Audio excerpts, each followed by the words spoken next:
Hello. In the Tech Intel Pros interview series, we are at SUSE's booth, and today we are going to interact with the GM for the Middle East region, who also looks into Central Europe and Africa. We are going to cover insights. We are going to know what their plan is for the Middle East. The purpose of exhibiting at GITEX, and we will talk to Ismail, who happens to be the general manager, understand his take over the entire spectrum of how SUSE is planning the bold move in the Middle East region.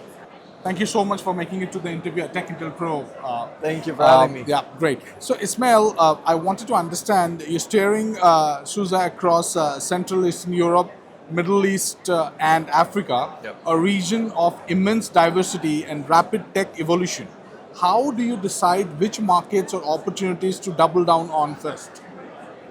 Well, that's a very good question because Central East, CEMEA, the region I look Yeah. after, is a vast region, and obviously there's a lot of potential and a lot of opportunities that we're seeing in that market. But we've identified what we call our priority one countries, where we see the governments, the private sector, and the organizations in general are in a prime digital transformation journey that we can support and leverage, and they can leverage our technologies.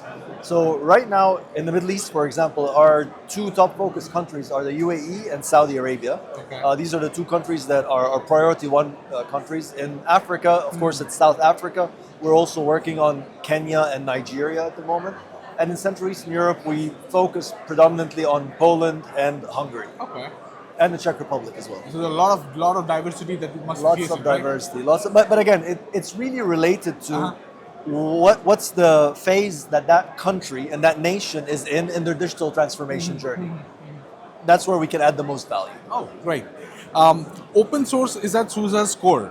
Beyond the tech, what does open truly mean for enterprises trying to innovate at speed? Well, look, the open DNA in general is really about. It's in the word, right? Open source is really about working with the community, understanding what the community, the users, are demanding as change and as a technology.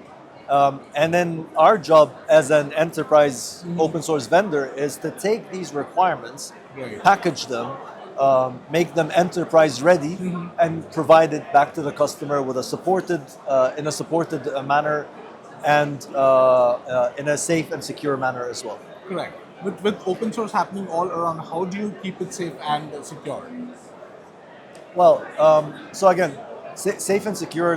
I'd say there's two main focus areas. There's the life cycle management itself of how we are developing the software, and actually SUSE is we're one of the few vendors that has a lot of security built into our life cycle, our supply chain, of the software itself. Meaning, we ensure that as we're developing, ruggedizing the software, the security measures are in place to ensure no risks are entered into the software supply chain itself.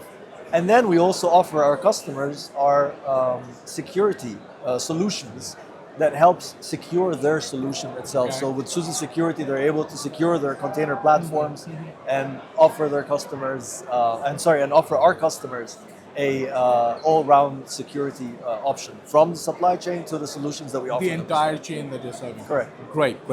So, with so many countries under your purview, how do you ensure alignment between local teams, like customer needs and SUSE's global strategy? Look, it helps a lot that our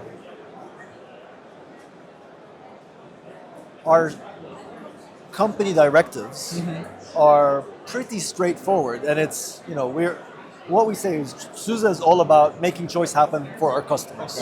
Okay, so that's our ethos as a company. Is we want to ensure that there's choice available for our customers. Choice in choosing the solution that they want, the software vendor that they want to work with, the ecosystem that they want to work with. And if you think about it, it doesn't matter what culture or what country you're operating in, that's something that's really going to play to the customer's needs, no matter where they're from. So it's actually quite easy to align what we do as a company locally to the customers, because it's actually the same. Now, of course, there's other things that we have to take into mind, which is how we do business. How we do business in the UAE and Saudi Arabia, for example, is different than how we do business in South Africa. What the customers expect from us, it's different than what we do in Poland. And that's just about the local customs and cultures and just understanding that and adapting to that. But luckily, again, we have teams on the ground in all these countries that are local and from the countries, and they're able to adapt to that. But as an organization, what we do doesn't change regardless of where we do business, because it's the same thing. It's about finding a solution for our customers' problems and enabling them with a solution that allows them choice. Correct. So it is about slicing and dicing, not the core, but at some superficial level to make sure that folks in that particular region like the way they want the solutions to be, right? Yeah. Perfect. Many enterprises struggle to unlock the full potential of open source. From your experience, what's the biggest misconception about open source adoption that you would like to clear up? Well, I'd say there's two main things. So the first one is, a lot of people say, oh, it's open source, it must be free. And if it's free, then it must be unsecure and easy. Yeah. We get a lot of that. And this is where, when we sit down with customers, we try to explain to them, yes, it's open source. Yes, we don't sell you a license. We sell you a subscription for our software, not a license. You can download the software and use it free of charge. What we offer through our subscription to the software, to the open source software, is, like I said, you get access to the enterprise version, the version that we've tested and patched and made ready for enterprises to run mission critical environments on that. You get the support, you get the patches and the bug fixes and ensuring that whatever you're operating in your environment has the backing of a large organization that will ensure we continuously support that and give it the security that's required for it. So I'd say that's one of the biggest misconceptions. And again, of course, security feeds into that because, like I mentioned, securing the supply chain of how we deliver our software itself, that's one of the main aspects of ensuring that you're not just getting software off of the internet, you're getting it from a very secure, reliable source. Perfect. What are the biggest growth levers you focus on as a GM, and how do you measure success beyond revenue numbers? So I'd say, look, I'm blessed enough to be based in one of our high growth regions. So part of how I measure success, there's internal success and external success. Correct. So you want, with the external success, helping customers achieve solutions to problems that they have, unlocking their potential, unlocking their and optimizing their investment in our software. When you see that, that's definitely one of the values that we see, and that's when we see the success stories with our customers, and you see that they're able to achieve more than what they used to achieve, but achieve more running our technology. That's part of what we gain success, and that's part of that feeling of success externally.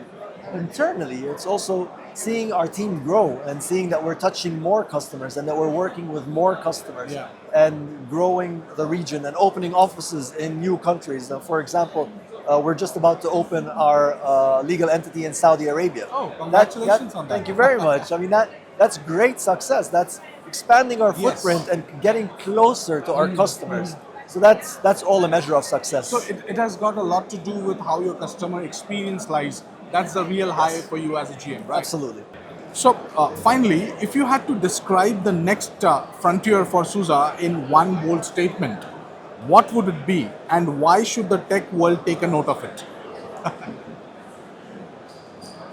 Well,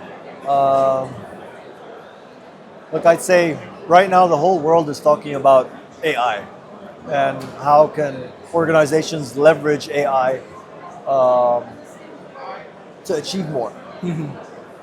What we're focused on, while we don't offer an actual model for AI, what we provide is we provide the platform that enables customers to build their models and deliver AI. So one of the biggest challenges with AI right now is how can you deliver a secure and reliable, because it's all about data. You Yes. have to make sure that the data is not corrupt. The data that you're feeding into your model, which is your data, your customer's data, that has to be secure, that has to be accessible, and data sovereignty is also part of Yes, that yes. important topic. So what we are providing is we're offering our customers the platform to enable them to build these AI models Okay. locally, on-premise, securely, Okay. and ultimately use that to really benefit their business. So I'd say SUSE AI, our offering for AI is one of the most attractive offerings that we have right now, and it runs on our cloud native platform, which is something that we're very proud of. How we build our cloud native platform and enable customers with security, observability, and all the tools they need to really innovate. Oh, great. It was lovely talking to you, Ismail. Very nice to and talk to you too. A great Appreciate your interacting time. and knowing the initiative that SUSE has got for this entire region. I wish you all the best for GITEX. you very much. And we will talk to you soon. Yeah. Thank you very much. Yeah. Really appreciate it. Have a good day.